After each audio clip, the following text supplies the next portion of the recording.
What a trading session. Good afternoon, everybody. Chano back after. It's pretty late in the night. It's actually the start of a new day. I was hesitant on posting this because, one, I was doing all this stuff for later in the day, personal life stuff. And for me, it was like, do I post this or not? I did not take a trade today on the MES. I had a whole plan laid out, but my plan didn't end up going through. So the hardest thing for me personally, because of my personality, is to stay away. But we are trading overnight, and we had, I think even at one point the circuit breakers went out for a little bit because of the amount of volatility that happened because of the news that came out. But so what happened today? Pretty much market held pre-market low and then rallied. And then right before the tariffs popped off, we had this nice rally, and then boom. So what's next? Tomorrow, for those who are trading, cut your size in half or cut your size to 1/3 of risk. I'm saying this from experience as somebody who is pretty much fucked up pretty bad in my personal life, and I'm working basically one job right now, and then I'm applying for another one, and then I want to see if I could do Uber and Lyft on the sides. Got to work some stuff out. Risk is so important. Like, this is the one thing that if I can get across to anybody, it's respect risk for what it is. It's not sexy, it's not fun, but the alternative is you blow up an account. If you're trading prop, you blow up your personal account, or you hit like a loss and it pisses you off. You're gonna have longevity with the smaller size.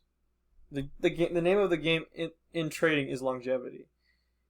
You'll gain the experience by looking at screens. You'll gain the experience from the backtesting, and you'll go from there. Don't try to, get these big moves.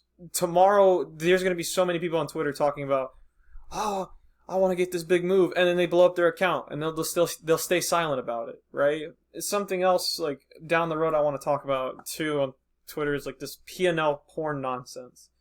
It is, for me, it's just gotten out of hand. Like, I've been trading for 6 years, and when I first got onto Twitter, there was a lot of people posting charts, posting about their journaling, all this stuff, but lately it's just been like, I made this with Apex, or I made this with these other firms, right? Like Top Step, like all these stuff, and then they bring people in, and then they say, oh, here's my affiliate link, or here's all this stuff. Like understand, like, this game, yes, we're here to make money, but this game is not about having a big P&L. You don't need to have an ego, right? This game can change your life in a very short amount of time, but you have to be able to grind it out, to build the good habits, and to just go for it, right? But take it slow. I don't want people to go through what I went through, because you don't need to. If you don't have the scars of, hitting six figures and then blowing it up, or hitting like whatever the amount of money and then blowing it up, because I went through that. I don't think I've talked about it on Twitter yet, but I will. I pretty much turned 1,500 into 100 grand, turned 3,000 into 250,000, but I blew it up every time because I didn't have proper risk management, and that's my fault. So I'm doing everything I can to fix that problem. And risk has become the main focal point of my trading career in 2025. So, with that being said, I hope you guys have a great night. I hope you guys are prepared for tomorrow. Please take your time with this. This is a journey. Everyone's going to go through different slumps. Everyone's going to go through different winning periods. But just enjoy it for what it is. Have a good night.